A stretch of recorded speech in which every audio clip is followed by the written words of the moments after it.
Oke, Baik, Assalamualaikum warahmatullahi wabarakatuh. Sebelumnya kami dari kelompok 7 izin untuk mempresentasikan permodelan air tanah yang telah kami buat yang berjudul Potensi Air Tanah di Cekungan Air Tanah Sambas, Provinsi Kalimantan Barat dari jurnal Bapak Robi S. Hidayat. dengan nama kelompok Mufti Arfan, Nurfadila, Randi Trianggara, Renta Sabatini, Sandi Wesley, dan Sadik Hagil. Pertama, pengertian air tanah. Definisi para ahli mengatakan air tanah adalah bagian air yang berada pada lapisan di bawah permukaan tanah. Kedalaman air tanah tidak sama di semua tempat. Hal itu tergantung pada tebal tipisnya lapisan permukaan di atasnya dan kedudukan lapisan air tanah tersebut.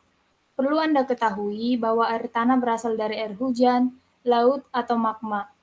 Air tanah disebut air fados atau air tua. Air ini mengandung air berat atau H3 atau titrium. Titrium ialah satu unsur yang terbentuk pada atmosfer dan terdapat di dalam tanah karena turun bersama-sama dengan air hujan. Air tanah yang berasal dari laut dan terdapat juga di daerah pantai, kemungkinan air tanah ini asin atau payau. Pengertian aliran tanah didefinisikan sebagai aliran yang berada di bawah permukaan air tanah dengan elevasi yang lebih rendah dan akhirnya menuju sungai atau langsung menuju air laut.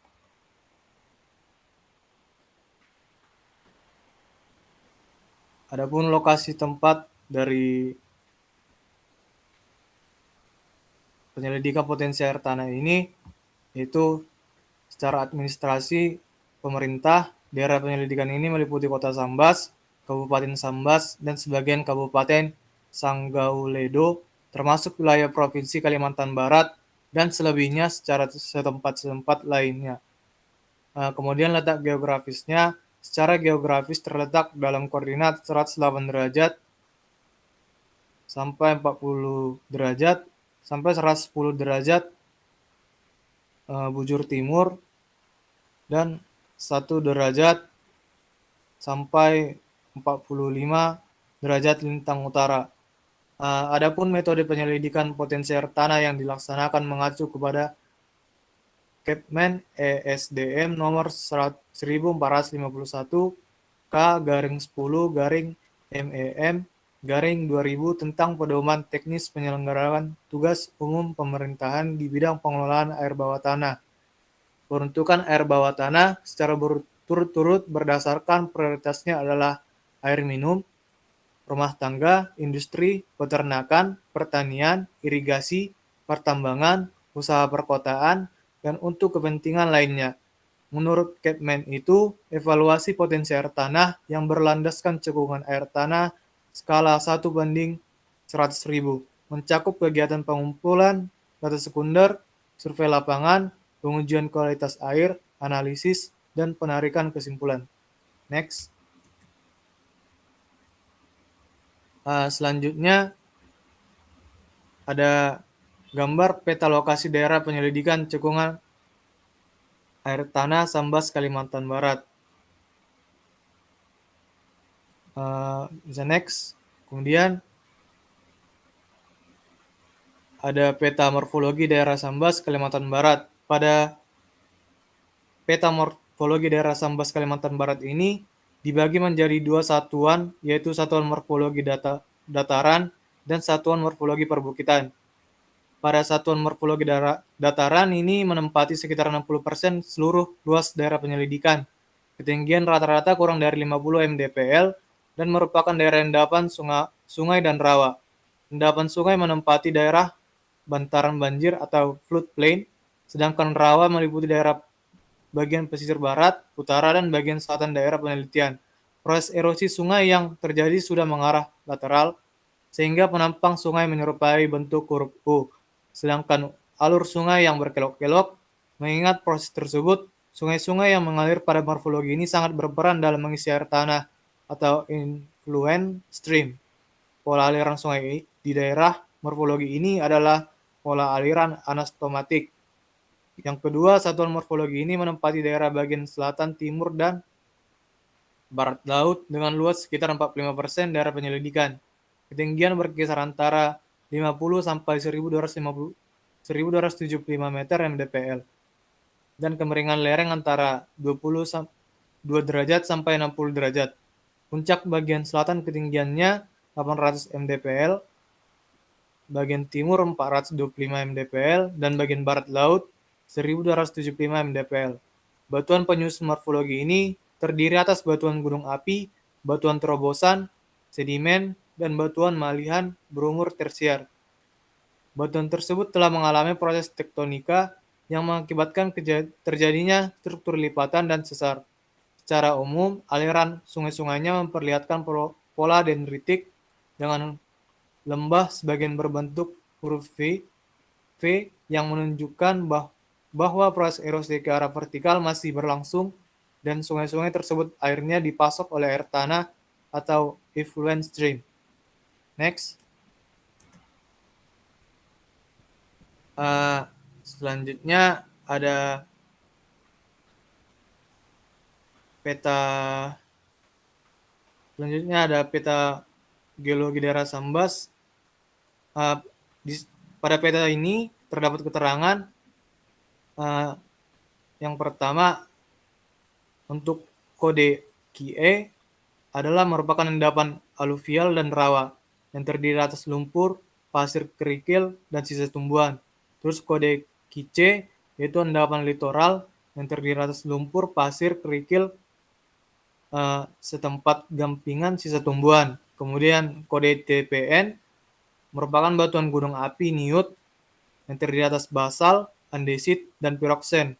Kemudian kode TOMS terdiri atas batuan terobosan Sumatang yang terdiri dari diorit, dasit, andesit, gramadiorit.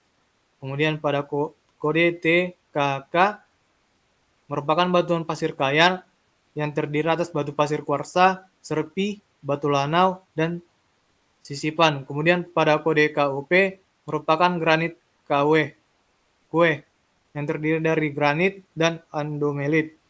Kemudian kode JKLS merupakan kompleks serabang yang terdiri atas batuan ultramafic, gabbro, basal, rijang, split yang berasosiasi seperti bancu. Kemudian kode TRJL yang merupakan granodiorit jaboy yang terdiri atas batuan biotit, granodiorit terutama kuarsa menjemuk. Kemudian kode TRUSK merupakan batuan gunung api sebadau yang terdiri atas basal, dolomit, andesit, tuff, breksi, dan aglomerat. Kemudian kode TRJB merupakan kelompok bengkayang yang terdiri dari batu pasir, batu lumpur, batu lanau, konglomerat, serpih, batu pasir, atau tafan. Kemudian kode PZRS yang terdiri dari formasi seminis, yaitu batu sabak, filit, batu pasir, dan mali. Kemudian kode KP atau formasi pendawan yang terdiri atas serpi, batu pasir, batu lumpur karbonatan, sedikit sisipan, batu gamping. Next. Ini merupakan tabel parameter kimia penemuan kualitas air tanah untuk air minum. Untuk mengetahui kualitas air tanah di daerah penyelidikan ini telah diambil 25 pencontoh air tanah bagi keperluan analisis sifat kimia dan fisika airnya di Laboratorium Air Pusat Lingkungan Geologi atau PLJ Bandung. Parameter kimia tentu yang digunakan untuk menentukan tingkat potensi ini air tanah dalam bagi keperluan air minum disajikan pada tabel ini. Berdasarkan kriteria kualitasnya, air tanah daerah penyelidikan dibedakan menjadi 2 kelas, antara lain baik jika kadar unsur atau senyawa kimia. Penentuan kualitas air tanah sesuai dengan ketentuan standar kualitas air minum. Jelek apabila jika kadar unsur atau senyawa kimia penentuan kualitas air tanah tidak sesuai dengan ketentuan standar kualitas air minum. Next. Selanjutnya merupakan tabel yang berisi nilai parameter akuifer tertekan dan matriks tingkat potensi air tanah untuk air minum. Next. Selanjutnya merupakan peta potensi air tanah daerah Sambas. Pada peta ini terdapat wilayah-wilayah yang mengandung potensi air tanah. Yang pertama, wilayah potensi air tanah tinggi pada akuifer tertekan. Wilayah potensi air tanah tinggi pada akuifer tertekan ini terdapat di bagian pantai barat, daerah penyelidikan yang termasuk di dalam morfologi daratan. Daerah ini meliputi sebagian kecamatan Jawai, sekitar desa Parit Kunasi, Palimpaan, dan Tamal. Limit optimum pengambilan air tanah tak tertekan sekitar 2,51 per detik dengan kedalaman sumur sekitar 30 meter. Kemudian pengambilan air tanah tertekan sekitar 13,51 per dt dengan kedalaman sumur sekitar 150 meter BMT. Kemudian wilayah potensi air tanah sedang pada akuifer tertekan meliputi sebagian kecamatan Sambas, sekitar desa Tamang, Sekayung, dan Tanah Silam. KOPT pengambilan air tanah tak tertekan bervariasi dari 1,41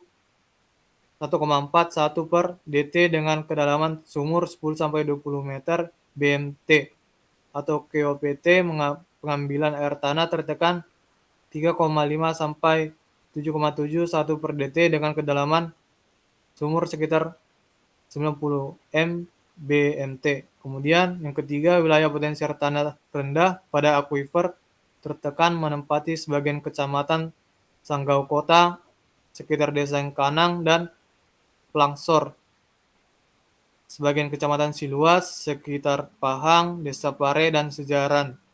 KOPT pengambilan air tanah tak tertekan sekitar 0,21 per detik dengan kedalaman sumur berkisar antara 5 sampai 10 meter BMT, dan KOPT pengambilan air tanah tertekan 2 sampai 4 per detik dengan kedalaman sumur sekitar 5 meter BMT.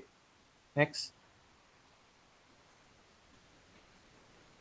Hasil dan diskusi berdasarkan pembandingan hasil analisis kimia percontohan air tanah, baik data primer maupun data sekunder, terhadap baku mutu kualitas air tersebut, ternyata air tanah akuifer tak tertekan maupun akuifer tertekan di daerah pemetaan umumnya memenuhi baku mutu kualitas air minum, yakni di samping mengandung CPT lebih kecil dari 1000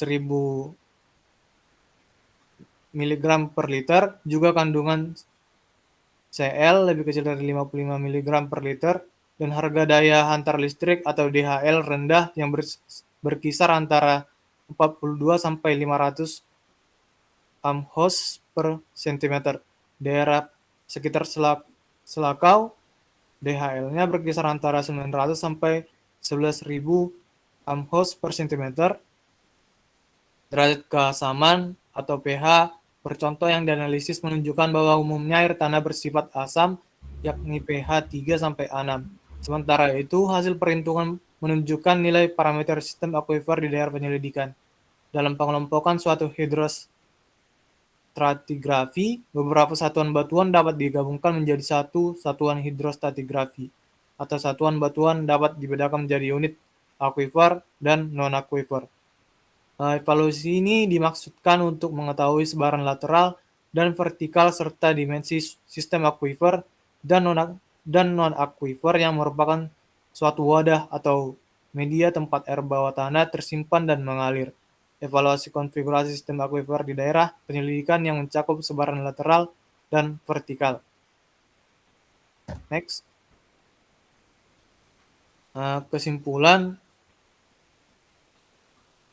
dari penyelidikan potensi air tanah daerah Sambas dikemukakan beberapa hal sebagai berikut. Yang pertama, adanya 3 wilayah potensi tanah menurut kriteria kuantitas dan kualitas air tanah untuk keperluan air minum, yakni pada wilayah potensi air tanah tinggi pada akuifer tertekan terdapat di bagian pantai daerah penyelidikan yang termasuk dalam morfologi dataran. Wilayah potensi air tanah sedang pada akuifer tertekan meliputi sebagian kecamatan Sambas, sekitar desa Tamang, Sekayung, dan Tanah Silam. Kemudian wilayah potensi air tanah rendah pada akuifer tertekan menempati sebagian kecamatan Sanggau Kota, sekitar desa Engkanang, dan Plangsor.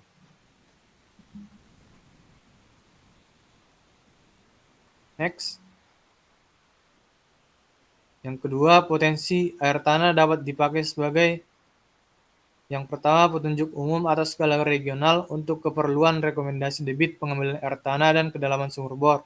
Kemudian bahan masukan dalam penyusunan rancangan tata ruang wilayah provinsi dari aspek kebijakan regional, pengelolaan air tanah, diantaranya penetapan daerah imbuhan atau recharge area atau daerah konservasi air tanah dan daerah lepasan atau discharge area. Kemudian keperluan rekomendasi debit pengambilan harus diikuti dengan penelitian tapak atau site investigation dan uji pemapanan sumur pada skala lokal. Yang ketiga, pengelolaan sumber daya air tanah melalui konsep ciuman air tanah secara utuh. Yang keempat, penelitian parameter akuifer terutama mengenai kelulusan K, ketentuan keterusan T, dan debit jenis sumur atau QS melalui uji pengumpaan atau pumping test. Demikian hasil presentasi dari kelompok 7. Jika ada salah kata atau pemaparan, mohon maaf. Akhir kata kami ucapkan terima kasih.